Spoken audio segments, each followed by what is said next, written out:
এবার মুসলমানরাই খালাকে ক্ষমতা থেকে সরিয়ে দেওয়ার জন্য প্রস্তুত হয়ে আছে। মুসলমানদের জন্যই এবার খালার পতন হতে চলেছে, কারণ তারা এখন প্রস্তুত হয়ে রয়েছে যে খালাকে তারা ক্ষমতা থেকে সরিয়ে দেবে। আজকে এই যে গুরুত্বপূর্ণ বিষয়, এই বিষয়টাই নিয়েই আজ আলোচনা করব। নমস্কার, আমি প্রদীপ দাস, আর আপনারা দেখছেন দেশপ্রেমিকদের চ্যানেল আমাদের ভারত। যারা প্রথম দেখছেন বা সাবস্ক্রাইব করেননি, তাদের কাছে অনুরোধ, আপনারা চ্যানেলটি সাবস্ক্রাইব করবেন এবং লাইক করবেন। লাইক করলে আপনাদের কোনো খরচ হবে না ঠিকই, কিন্তু আমার অনেক লাভ হবে, কারণ আমার চ্যানেল আরও বহু মানুষের কাছে পৌঁছে যাবে। তাই একটা ছোট্ট লাইক করার জন্য আপনাদের ধন্যবাদ। মূল বিষয়ে ঢোকার আগে দুটো টুকরো টুকরো বিষয় বলি। এই বিষয় দুটোও মূল ঘটনাকেই সাপোর্ট করবে। কংগ্রেসের নেতা, সর্বভারতীয় নেতা জয়রাম রমেশ, তিনি একটা মারাত্মক কথা বলেছেন, তা নিয়ে হইচই শুরু হয়ে গেছে। জয়রাম রমেশ মুখ ফসকে বলে ফেলেছেন এইবার পশ্চিমবঙ্গে ক্ষমতায় আসছে বিজেপি। শুধু পশ্চিমবঙ্গে নয়, পশ্চিমবঙ্গের মতো তামিলনাড়ুতেও প্রথমবার ক্ষমতায় আসতে চলেছে বিজেপি। এই জয়রাম রমেশ কিন্তু বিজেপির একেবারে তীব্র সমালোচক। বিজেপিকে সে একদমই সহ্য করতে পারে না, এমনকি বিজেপিকে তৃণমূলের সঙ্গে একসঙ্গেই জড়িয়ে দেন তিনি। এতদিন তিনি বলে এসছেন যে বিজেপি আর তৃণমূলের চেয়ে একই মুদ্রার এপিঠ আর ওপিঠ। সম্প্রতি একটা সাক্ষাৎকার চলছিল। এবার সাক্ষাৎকার নেওয়ার সময় তো বিভিন্ন রকম প্রশ্ন হয়, অনেক সময় নেতারা খেই হারিয়ে ফেলেন। তার কারণ হচ্ছে কি, সাংবাদিকরা ঠিক কায়দা করে মূল জায়গাতে তাকে ধীরে ধীরে নিয়ে যায়। তো যখন এই জায়গাতে নিয়ে ফেলা হয়, তখনই তারা গড়বড় করে ফেলেন। যেমন আমাদের খালা গড়বড় করে ফেলেছেন। তিনি তখন হারের ভয়ে পাগল হয়ে গেছেন না, তাই তিনি স্টেজে উঠে বলে ফেলেছেন, একটা ভিডিও ভাইরাল হয়েছে যে আপনারা তৃণমূলকে ভোট দেবেন কিন্তু জোড়া ফুলকে ভোট দেবেন না। তারপরেই বুঝতে পেরেছেন যে তিনি ভুল বলে ফেলেছেন। আসলে ওটাই ঠিক কথা। তিনি মনে মনে হচ্ছে যে আমি যতই বলি তৃণমূলকে ভোট দিন, মানুষ এবার তৃণমূলকে দেবেন না, মানুষ এবার পদ্ম ফুলকে দেবেন। ফলে তিনি বলে ফেলেছেন যে জোড়া ফুলে দেবেন না। পরে ভুল বুঝতে পেরে আবার সংশোধন করছেন যে না, এটা বাদ দিয়ে দিন। ঠিক সেই রকমভাবে জয়রাম রমেশও একেবারে মুখ ফসকে সত্যি কথাটা বলে ফেলেছেন। তিনি বলে ফেলেছেন যে, যিনি জয়রাম রমেশ এই বিজেপির সমালোচক, তিনি বলে ফেলেছেন যে এবার পশ্চিমবঙ্গে এবং তামিলনাড়ুতে বিজেপি ক্ষমতায় আসছে। আর এই যে মুসলিম ভোট সরে যাচ্ছে যেটা বলছি, এবং মুসলমানরা এবার এই খালাকে হারানোর জন্য প্রস্তুত হয়ে আছে, তার কয়েকটা ইঙ্গিত দেওয়া যেতে পারে। যেমন এই যে জলঙ্গির যে তৃণমূল বিধায়ক, তিনি কিন্তু এবার টিকিট পাননি বলে আব্দুর রেজ্জাক এবার তৃণমূল ছেড়েছেন, এবং তিনি বলছেন এই জলঙ্গি, ডোমকল এবং রানীনগরে তৃণমূল হারবে।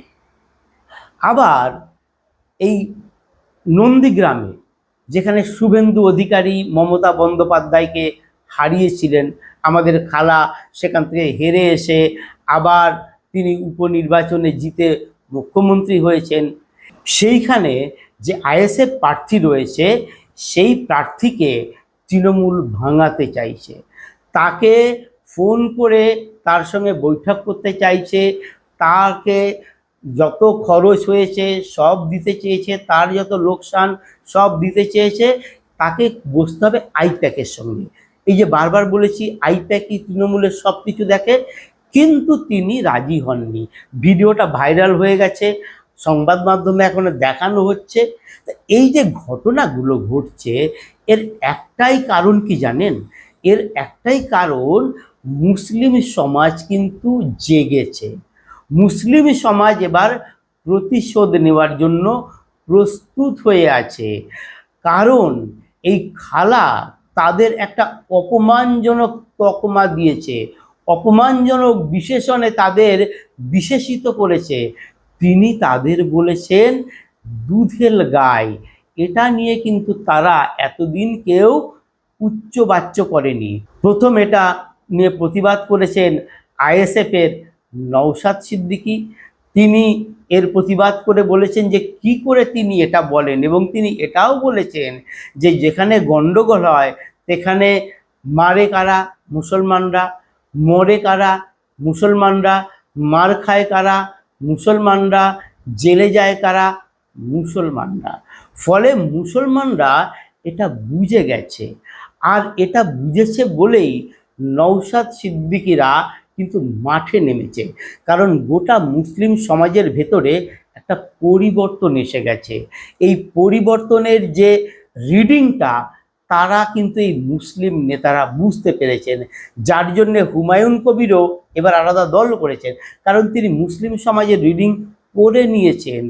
এতদিন মিম আসেনি, গতবার খালি এসেছিল, এবার মিমও এসছে। কারণ পশ্চিমবঙ্গে মুসলমানরা একটা, তাদের ভিতরে একটা জাগরণ হয়েছে। তাদের যে এতদিন ভোট ব্যাংক হিসেবে রেখে দেওয়া হয়েছে সেটা তারা বুঝতে পেরেছে। এই বুঝতে পারার জায়গা থেকেই তাদের ভেতরে একটা পরিবর্তন এসছে, এবং তারা এবার তাই প্রস্তুত হয়েছে যে খালাকে এবার তারা হারাবেন। তার আগে একটা কথা বলি, এই যে ভোট ব্যাংক যে রাজনীতি, এই ভোট ব্যাংকটা কিন্তু প্রথম বিজেপি এটা বলে, প্রথম থেকেই বিজেপি বলে এসছে যে এই সমস্ত রাজনৈতিক দল তারা কখনোই মুসলিম সমাজের উপকার করে না, শুধু তাদের ভোট পাওয়ার জন্য, তাদের ভোট ব্যাংক হিসেবে ব্যবহার করার জন্য তাদের এইভাবে রেখে দিয়েছে, এবং বিজেপির জুজু দেখানো হয়। আমাদের রাজ্যেও আমাদের খালা তিনি বারবার এই মুসলিম সমাজকে শুধু একটাই ভয় দেখিয়ে আসছেন, বিজেপি আসছে। সেই বাচ্চাদের যেমন পড়ানো হয় না, ওই অজগর আসছে তেরে, আর এই খালাও এতদিন ধরে এই একটাই জিনিস বলে এসছেন, ওই বিজেপি আসছে তেরে, তোমরা যদি আমাকে ভোট না দাও তাহলে কিন্তু বিজেপি এসে তোমাদের শেষ করে ফেলবে, তোমাদের মেরে ফেলবে, তোমাদের দেশ থেকে তাড়িয়ে দেবে। কিন্তু মুসলিম সমাজ এবার বুঝতে পেরেছে, কারণ এই পশ্চিমবঙ্গ থেকে প্রায় 1.5 কোটি হিসাব, এই যত যাই বলুক আমাদের এই খালা যে 25 লাখ 30 লাখ কেউ 60 লাখ বলছে, প্রায় 1.5 কোটি পরিযায়ী শ্রমিক বিভিন্ন রাজ্যে আছে। তার মধ্যে 60% হচ্ছে এই মুসলিম, বাকিটা হচ্ছে হিন্দু। তো তারা বেশিরভাগই আছে কোথায়? গুজরাটে, মহারাষ্ট্রে, মধ্যপ্রদেশে, উত্তরপ্রদেশে, বিহারে, সব জায়গাতে কিন্তু বিজেপির শাসন চলছে, বিজেপির সরকার। সেখানে কি মুসলমানদের মেরে ফেলেছে, কেটে ফেলেছে? যেটা হয় সেটা মুসলমান সমাজ নিজেরাই জানে। তারা অনেক সময় ফেসবুক, এখন সোশ্যাল মিডিয়ার যুগ, তারা নিজেরাই বলে যে ঘটনাকে রং চড়িয়ে দেখানো হচ্ছে, বাংলা বলার জন্য তাদের মারধর করা হচ্ছে, সেটা ঠিক নয়, সেটা অন্য কোনো ঝামেলা। সেই ঝামেলায় জড়িয়ে পড়ার জন্যেই সেই ঘটনাটা ঘটেছে। সেটা সব জায়গাতেই ঘটতে পারে, কারণ লক্ষ লক্ষ মুসলমান আছে।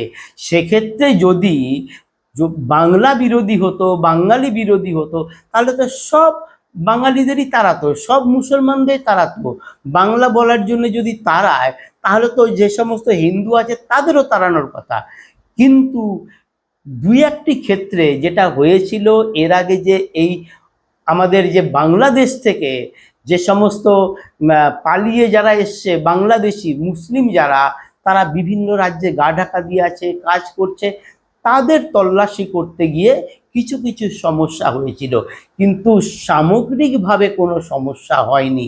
সেটা কিন্তু এই যে 60% মুসলিম সমাজ, মুসলিম পরিযায়ী শ্রমিক, যদি 1.5 কোটি ধরি তাহলে 6-15-90 হিসাব করলে শতাংশের, তাহলে 90 লাখ মুসলিম পরিযায়ী শ্রমিক বিভিন্ন রাজ্যে রয়েছে।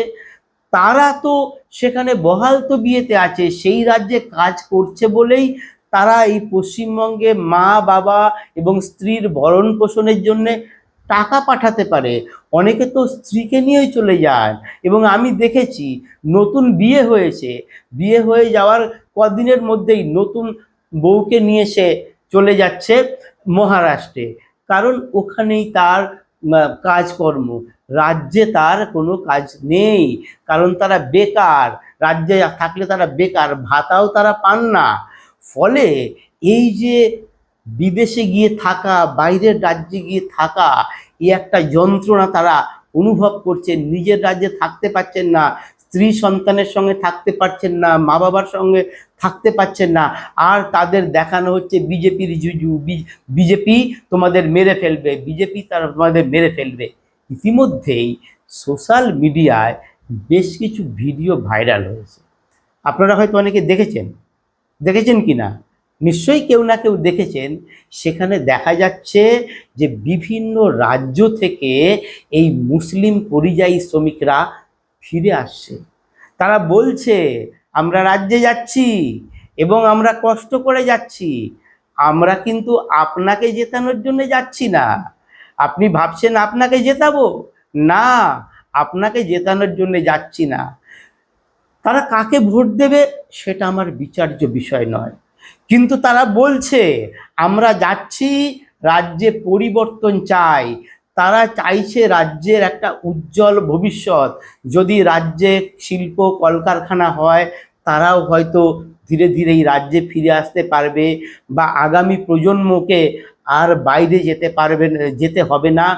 আর এই যে মুসলিম সমাজকে এতদিন ধরে ভোট ব্যাংকের যে রাজনীতিতে তাদের রেখে দেওয়া হয়েছিল, সেটাও তারা বুঝতে পেরেছে, এবং তারা আসছে বলছে যে বিজেপি আমাদের মেরে ফেলবে, তো তা মেরে ফেলুক, আমরা এবার ভোট দেব, আমরা এবার আপনাকে সরিয়ে দেব। তাহলে এই যে বলছিলাম যে এবার মুসলমান সমাজই খালাকে এবার ক্ষমতা থেকে সরিয়ে দেওয়ার জন্য প্রস্তুত হয়ে আছে।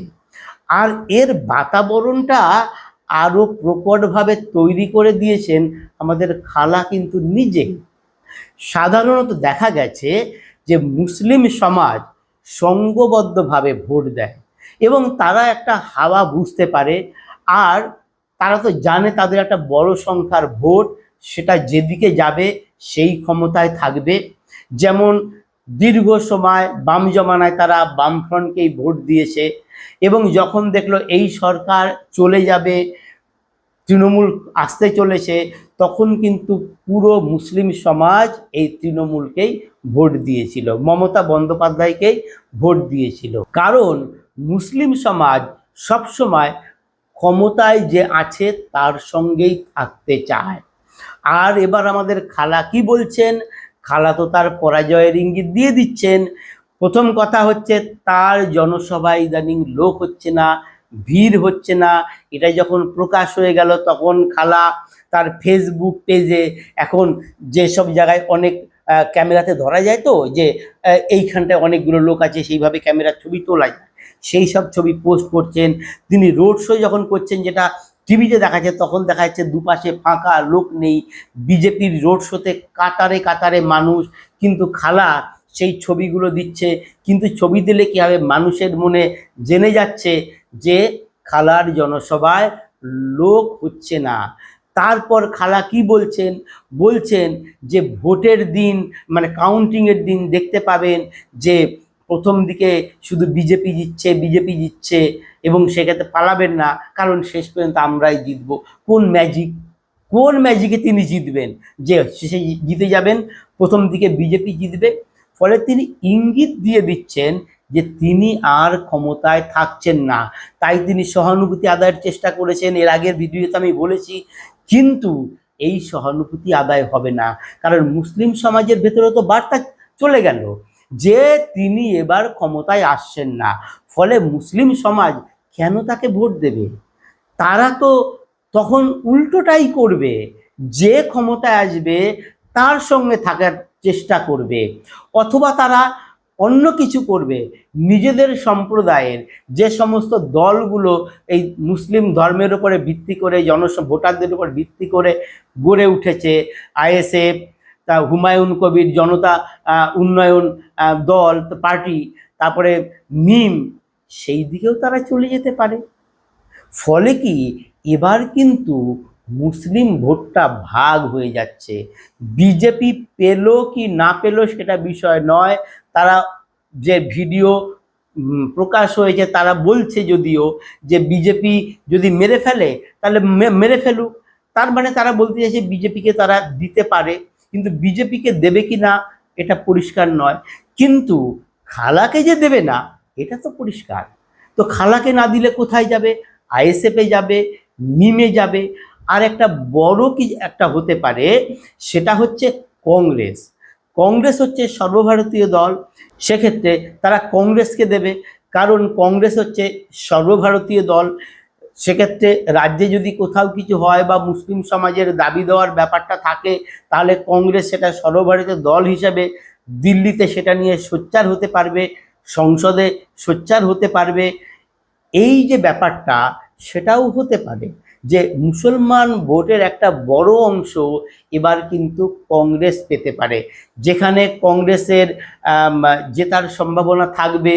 মালদা, মুর্শিদাবাদ বা অন্য কোথাও যদি দুই একটা থাকে সেখানে তারা কংগ্রেসকে দিতে পারে। যেখানে আইএসএফের জেতার সম্ভাবনা আইএসএফকে দেবে, বা যেখানে হুমায়ুন কবির, মিম এইরকম যাদের সম্ভাবনা রয়েছে সেক্ষেত্রে তারা দিতে পারে। তার মানে মুসলিম সমাজ কিন্তু প্রস্তুত হয়ে আছে।